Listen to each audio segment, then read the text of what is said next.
Listen, we have a great show lined up for you. I'm your host, Kim Jacobs, better known as the Balance Doctor. And all of our guests that come on, they're either people that have overcome some tremendous odds in their own lives as they balance this thing called life, or they're experts and they're here to share tips and strategies that will help you better balance and manage your life. Grab your virtual seats and let's get ready for some real relevant and relatable content on today's episode of The Kim Jacobs Show.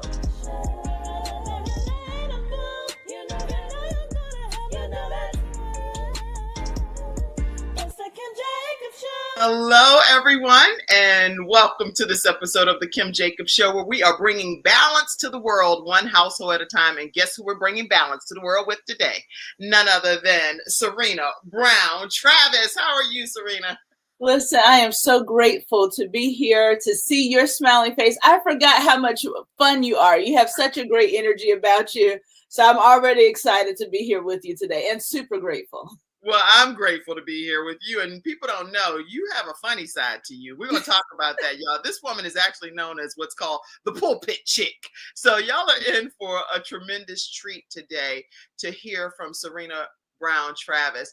I really, when I was researching how to kind of make this all merge together, I feel like it's where motivation is meeting ministry. And that's what that was good, wasn't it? Yeah, look at you. Look at you.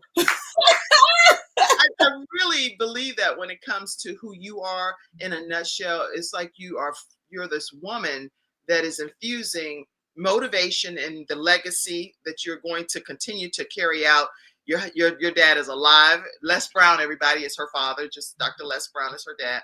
But you're still walking in your own destiny and your own purpose, and you're doing that in a very creative way. So I am excited about you being here today. Serena Brown-Travis is a best-selling author. She's an entrepreneur. She encourages speakers. She's a business coach.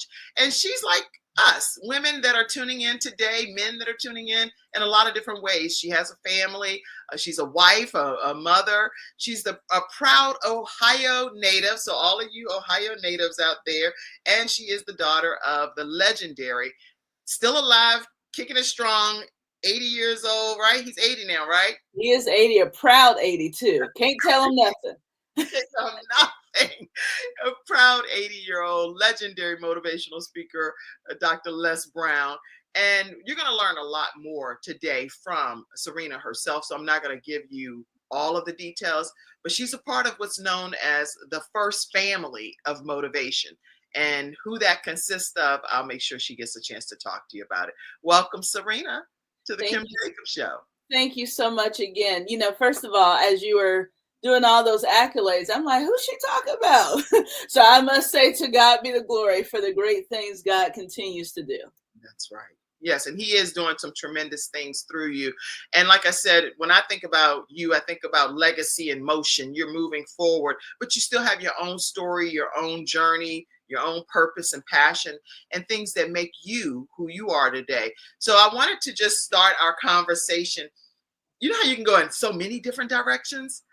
I thought it would be good to maybe just start about you being a part of this first family of motivation and what it's even been like growing up with the attachment that Dr. Les Brown is your father. Right. So first off, it is very interesting. It was very normal to me for, dad to be dad. He's dad. Right. That's all. It became interesting that every time we would go out, people would stop us. And so that was interesting. And then, if I can be honest, also aggravating. Like, Dad, why can't we just go to the movies and sit down and mind our business? Right. And so now one of the things that I appreciate that he always did and still continues to do is that he talks and he entertains everyone. And he always said, baby, you never know how I can encourage. You never know what this means to someone else when, they happen to interact with me. So that changed my view. Of course, as a kid, not understanding all of that, I would, be honest to say that it was an inconvenience. But now as an adult, and, when you have people who say, hey, you know what, I met your dad at the movie theater. I met your dad as I was walking through the airport. He took the time to talk to me. Those are the stories that at least make it worth it.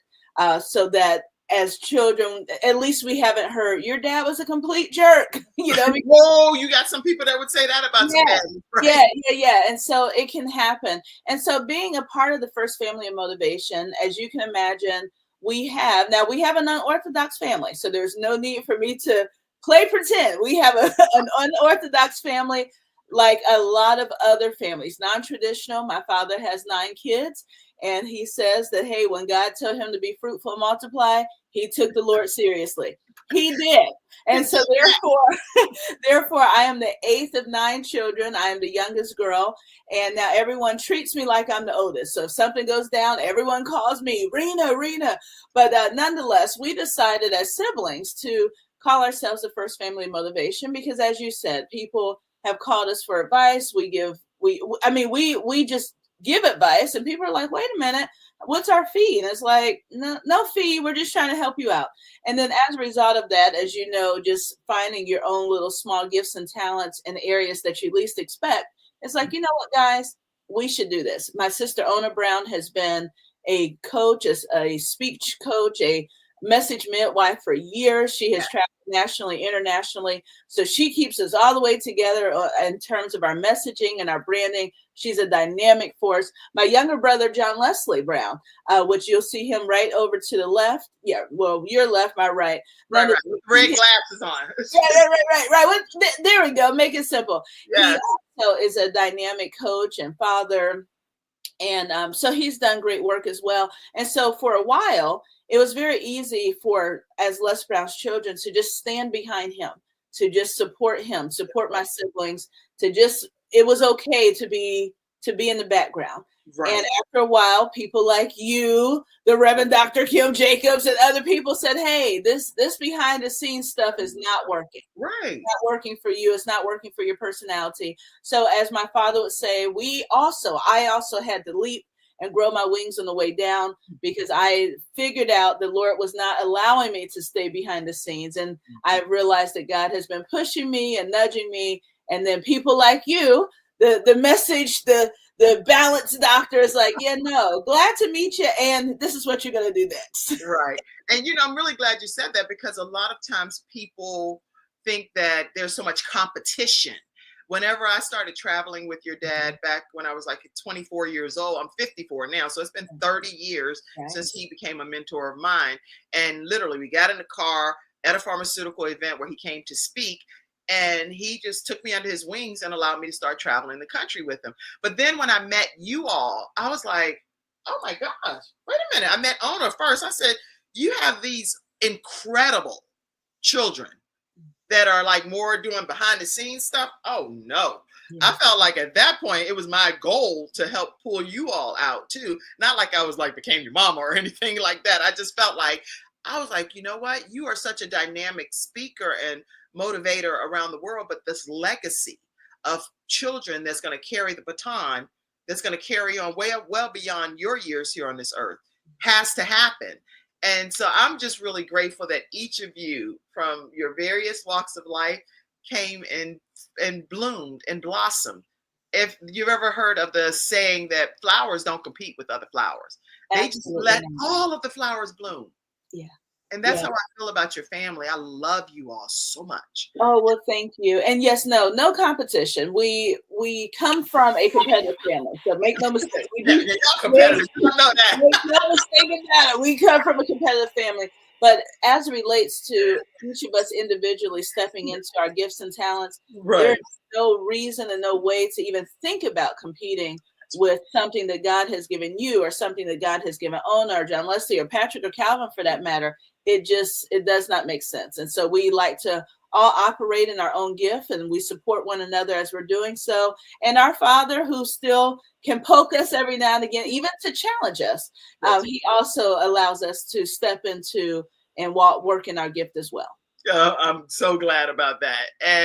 And so when I think about you, Serena, you wear so many different hats. What is the greatest lesson that you say you learned from your dad and even your siblings, and even being a wife and a mother? What's the greatest lesson that you've learned in your opinion so far? Oh, Lord, there's so much. I guess the one thing that comes to mind immediately is, as my father would say, when things go wrong, don't go with them. I have had to learn over the course of the past few years to get muscle, to get my muscle resilience.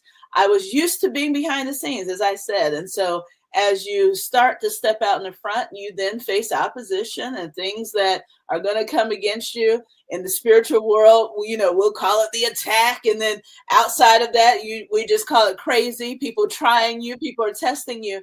And so I have had to learn that when things go wrong, don't go with them.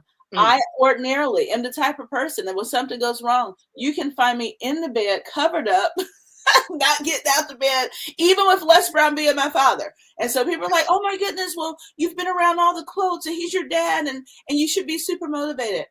Yeah. And if something goes wrong, I typically will find myself in the bed. I don't want opposition. And Yeah. So as a result of that, I have really had to learn how to develop that muscle of being resilient, not allowing anything to take me off course. And that has been a difficult lesson. It doesn't even sound all deep and profound, but the truth of the matter is that has been it, to learn and to operate in a space of being resilient. That's so good, Serena. And, I would almost say we're like twins in this regard, because sometimes when it's really stressful things happening, I don't know if it's a gift from God or not. I personally think it's a gift that I will just get in the bed, or even if it's not in the bed, I could be sitting in my chair and just be like, oh. Yeah. People are like, I know this is way too much chaos happening for you to be getting a good night's rest right now. Well, and if we go into our core beliefs, when you think of Jesus being asleep and there's a whole storm, and Jesus is like, look, peace, I'm asleep. Peace be still. Peace be still. It'll be okay. So it might be a gift, but here's the challenge with that. We still wake up and there's still things that we have to face. So you put my red glasses on for that one, sideways. Right. So we can say peace be still all we want, but after a while, we still got to get up and face, kind of like the whole Jonah situation. Wake up and face what we're supposed to tackle. So that's so funny, because that's so true. Sometimes we got to get up and take faith and step out into the water and know that it's God, Jesus bidding us to come, because it's like, I know the season that you're in. And I knew you were going to be in the midst of this storm, but if you just keep your eyes focused on me, I'll get you where you need to go. Absolutely. And actually, speaking of that, for you, from a spiritual perspective, you become a minister, and you created this platform of faith where your spiritual journey has also kind of collided with your professional journey. How has that worked, especially with the pulpit chick?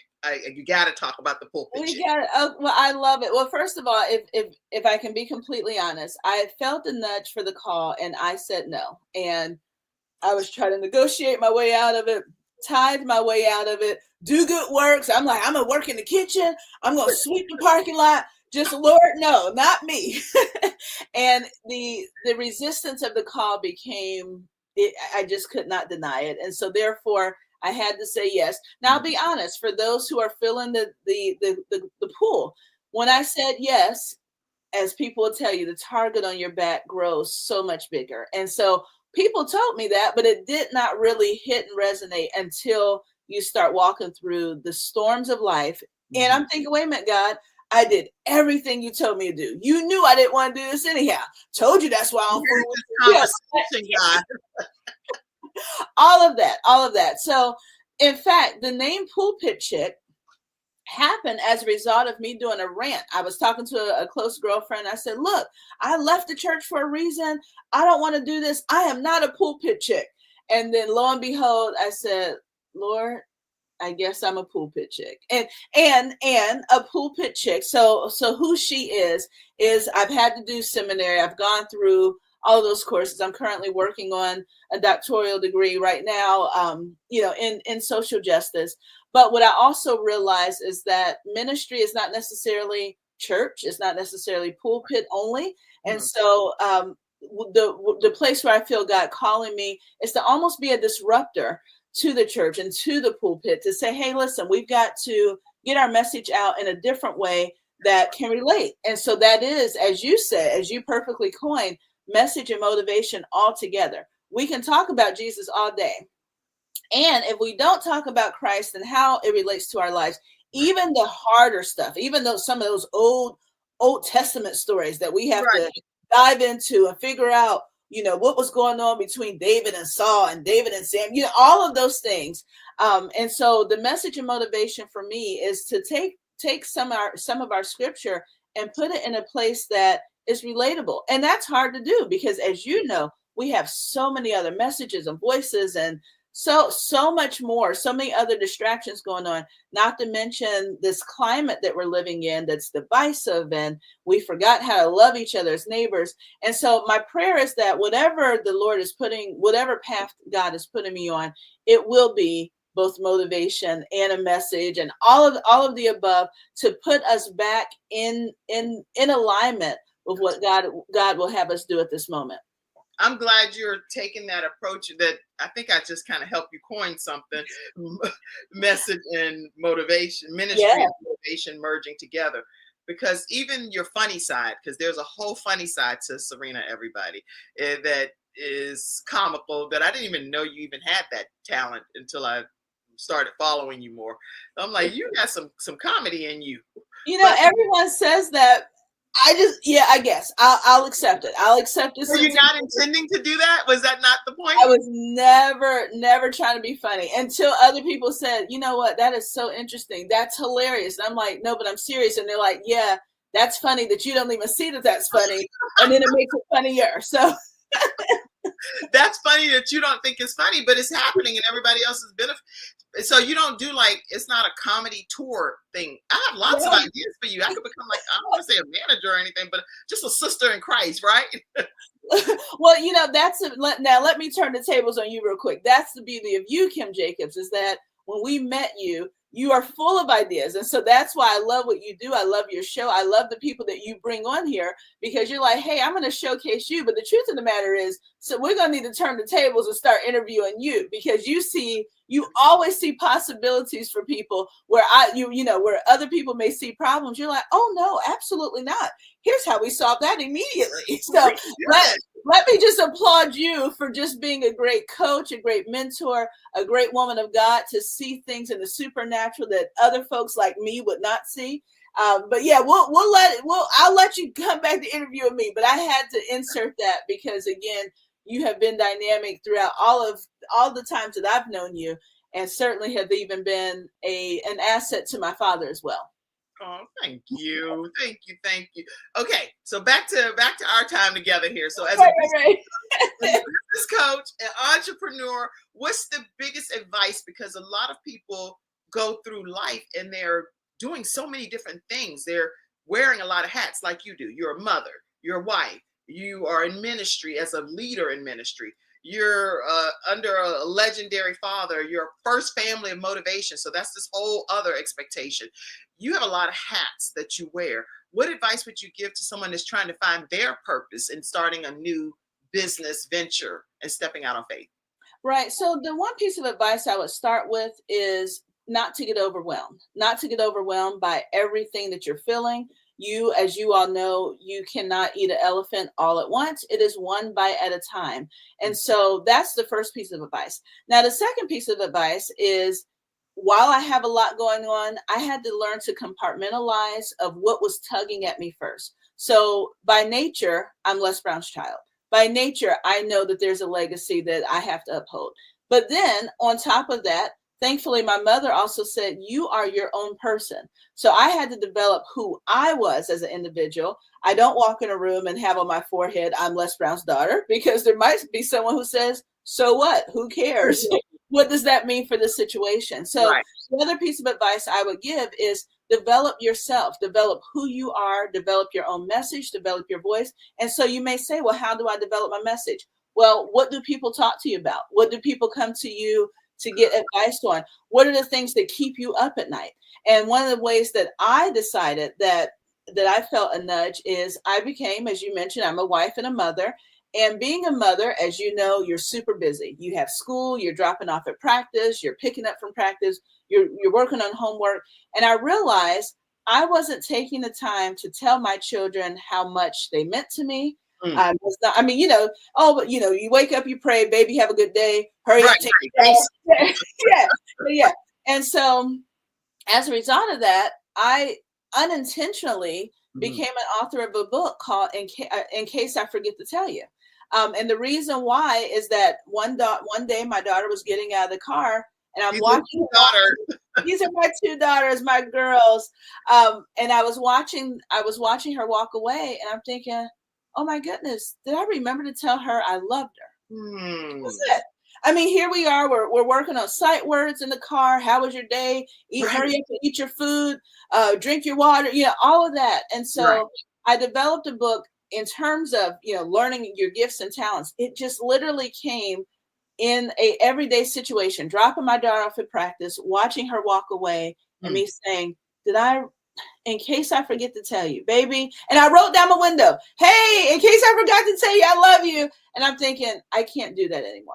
We cannot show affection and love on each other in passing. And so in terms of being Les Brown's daughters, in terms of upholding the legacy, as you know, positive words is something that is deeply steeped. It is a value within our family. And so as a result of that, that is how I started coming into my own, realizing what was around me, what's at my fingertips. As we know, we go to scripture. What can you grab on immediately without, a lot of times we have things right at our fingertips that we don't even have to leave the house for.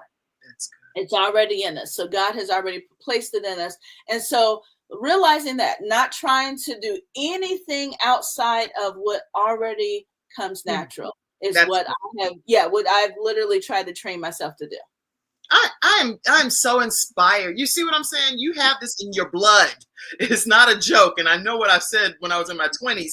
And now here at 54 years old, I'm still saying the same thing about you. There is something so unique and special about each and every one of you that make up the First Family of Motivation that the world would miss out significantly if each of you don't tap into your individual gifts. What you just shared is not loving our family members just in passing. Somebody type that in the comment section. Don't just turn to the back of your child and I hope everything, wait, did we forget this? Did we forget that? You're saying no, be intentional. Be intentional. Be intentional. And take that time to carve out the space to love on your family. That is, to me, just, if nothing else happened in this interview today, Serena, that's going to change so many people's lives from a balanced perspective. Well, I pray. And let me also share, it's uncomfortable, but share some transparency, is that one of the stories that my father shares is that he is adopted. So as he became a parent, there were certain things, there were certain patterns, certain generational things that he was used to that did not work in terms of being a father. And so we as his children had to say, hey, listen, and every now and again, it is okay when you find your voice as a child to say, hey, Dad, you're out motivating the masses. And then when we're together, you're on your phone or you're asleep, or we have other people that we have to entertain. And so we had to learn that as a family, how to be intentional about spending time together, loving on each other. As we know, as parents, you want to say, well, listen, if I don't make this phone call, I'm not making money. If I don't kill, I don't eat. All of those things that we all would say as entrepreneurs, that didn't matter to us when we were kids. We just wanted to spend time with our father, joke, laugh, giggle, whatever that looked like. And so the intentionality behind it, and here's the thing, Kim, I was picking up the exact same pattern. So I had to be transparent about, oh, wait a minute. My father did that way. Oh, I'm doing the same thing. Now I could argue, well, if I didn't, we didn't practice spelling words and do all this stuff on the road, then you wouldn't be where you are now. Those things didn't matter to my children. What mattered is mommy was present. Mommy is intentional about edifying them and uplifting them. And so that is one of the beautiful things that as the Brown family, we've overcome, we've had to have tough conversations about how to muscle through the tough places of life and to be intentional about loving each other, supporting one another, developing each other, or pouring into each other. And by the grace of God, we have made it. And We have put aside many of our generational traumas and bad behaviors that have allowed us to stick together thus far. Wow. That is, a lot of people aren't willing to be transparent like that. And I love that you took the moment to do that, because there are things that we all can learn from our parents, and some of the mistakes that they've made. I get emotional because thinking about some of the things that my dad did growing up, that I saw the mistakes he made.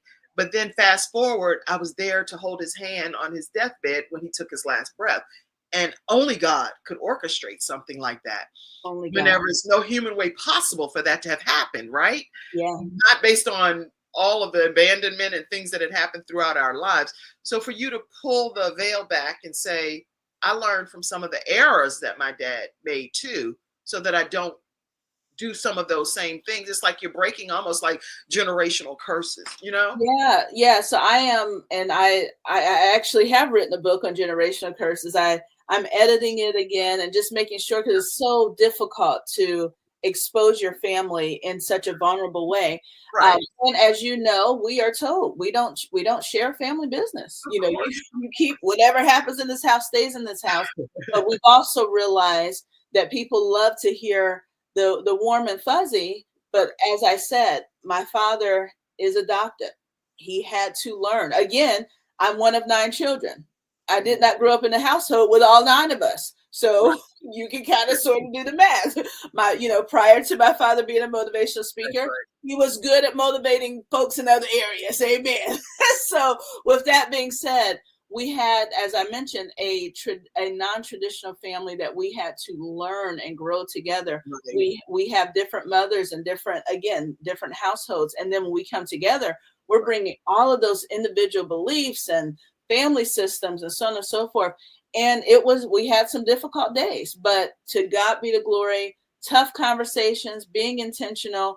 Again, my father has done amazing work. And on top of that, I applaud him for doing the better work of learning how to become a different person and a different parent as he has aged. And that's taken you and your siblings to have those transparent family conversations to say, we don't like this. And we want to see change in this area. And him being willing to say, oh, okay, let me make the course in the adjustment to course correct the situation. I think that is just such a beautiful, that alone can be one of your, okay, I'll just tell you backstage. That right there could be the first family of motivation guide to families that have dealt with adoption, dealt with celebrity status, parent. Anyway, I got a lot of, I'll call you. I'll call you and tell you. I have lots of ideas, right? Right. Appreciate you. But when you're talking also about some of the books that you've written, because you've written quite a few books, and I want to share the page on some of them, but let's just talk through, what is it, the messages that you want people to walk away with all of these books that you've written? So I appreciate that. The books are children. So I've written a few, as you made mention of, but more importantly, I wrote children's books based off of, not the happy-go-lucky stuff, but based off of a child that may be disenfranchised, may be marginalized, to see themselves in a book, in a place that you go, you know what? This kid seemed to have had a tough life. I have a tough life. This kid seems to have had someone inspire them to go to a new level in life. And I can be intentional about finding a teacher, finding a coach, finding someone to pour into me to help make my life and take my life to a better place. So again, when we grew up, we had, Mama Bear at work, Daddy Bear at work, and Grandma in the kitchen, making a sweet potato pie. That's not the stories of our young people these days. And so my goal is to have it, and that's what I've done. And I pray that they are a blessing to people. But I have books that help and teach children how to overcome odds in a fun way, in a unique way, in a way that makes them laugh, and they can see themselves in the book and go, wait a minute, if I have one character named Penny, if Penny has overcome this. Okay, let's go in order for a second. Sure. Your most popular one is, in case I forgot to tell you, this is like best-selling. Everybody's loving this, right? So That is correct. In case I forgot to tell you, tell us the message in that book. And they're so reasonably priced, everybody. It is. And again, the reason why, in case I forget to tell you, as I may mention, it is that we learn to love and or reset the relationships that we have with our children and young people in our lives, to edify them, to let them know how special they are, to let them know, hey, life got busy for me, but in case I forget to tell you, you are special. You are amazing. You make me smile every time I see you. And so what I found for that book is that book has really helped to forge and heal some relationships, because I've had grown folks say, hey, my mom just put this in the mail for me for my birthday. And mom was never good at complimenting me, but I felt like mom said a lot in this book. I felt like mom said a lot to me by sending me this book. So even if mom never knows how to open her mouth and give a compliment, I'm good. Mom sent me, dad sent me, in case I forget to tell you, and that helped to fill in some gaps that I was having. And so when I have those kind of heartwarming stories, that makes it all the better. You better believe it. And these are books that I think people can have. I have a book that it's a book about a baby, and the mom is caring for the baby growing up, but then it's about I love you. It's just a book that they give you in the hospital when you have a baby. And then at the end of the day, the whole book goes until the child is carrying the mother at her elderly age. It's such a memorable book. That's what these books remind me of. In case I forget to tell you, every church, every pastor, every youth department, every author, motivational speaker should be giving these books out. In case I forget to tell you, Perfect Penny. Tell us about Perfect Penny. So Perfect Penny was born in a dumpster. First of all, we know penny, that's the lowest denomination of money. And so Penny is just hopelessly optimistic. I mean, nothing can hold Penny back. And so I'm not sure if also you have on there, this one is It's Not Over Until I Win. I'm not sure if it's on. Oh, perfect. Yeah. So this is also one of my signature that I'm very grateful. As we know, my father is famous for saying it's not over until I win. So he has an adult speech and a whole adult series around it. But I decided, and by divine intervention, to have a kid series of It's Not Over Until I Win. So Penny is short. Everything is working against Penny. She keeps losing. How about that? She keeps losing. And the only thing Penny says to everyone who's laughing at her and teasing her is not over until I win. And so when I look at, and as you know, we look at children who are living in challenged areas. The book was written for them. That even though if you feel like you're not winning in life, even though you've maybe received a bad grade, maybe you're on a basketball team that just can't win not one game, to not be defeated, to not take the spirit of, I just can't do it anymore, to find a spot to say it's still not over. It's not over until I win. And that again is the goal, that we have books that encourage people, that encourage young people, that everything in life is not going to always be a happy ending. However, we still have to find that place in life that you understand it's not over until you win. And it's not over until everything God has purposed you to do. And so if there was one thing that you want to leave people with today, what would that one thing be? Even some advice that you would even give to your younger self that maybe right now it's like, oh, I wish I had taken my own advice back in the day. Anything? Yeah. So, one of the things, again, my father's known to say a lot, but what I think resonates with me more, nothing even super profound. My father, the legendary motivational speaker, the Reverend Dr. Les Brown, says it's possible. And with that, to leave with your audience that no matter what it is you're trying to do, it can look like you will not succeed.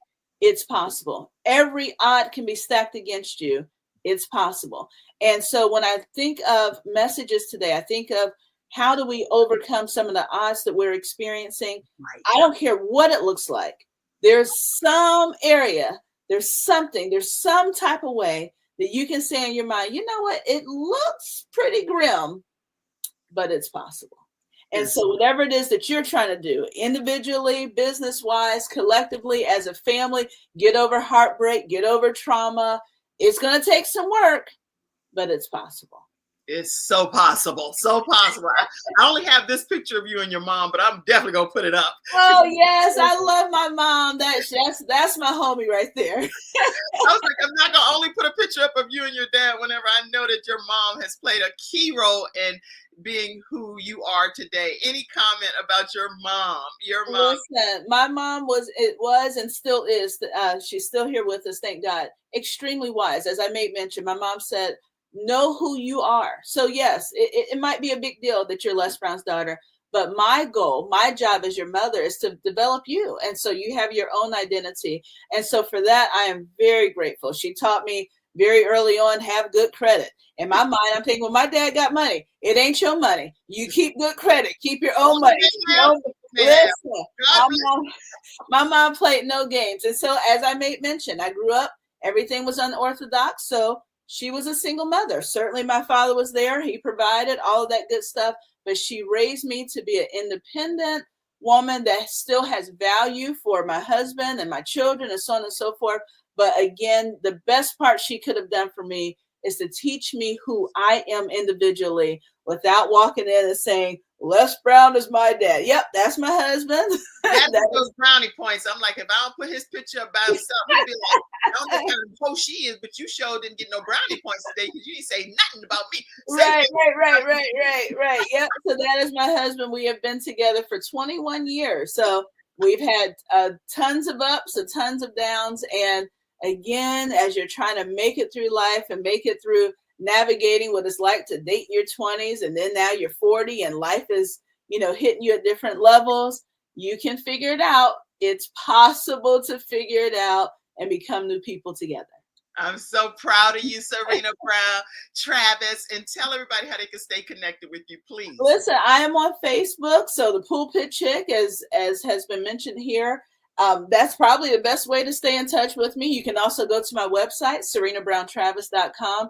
And let me just say to you, Kim Jacobs, you have an amazing testimony. Everything about you has always been on the up and up. We have never had a challenge. You've always been incredibly honest. And the most important thing I love about you is that you're always pouring into other people. So let me applaud you and to show the biggest appreciation I just have for who you are, who you have been to our family, and who you've been to my father, even behind the scenes. When it didn't even pay, you were still and have been always solid. And for that, I want to thank you.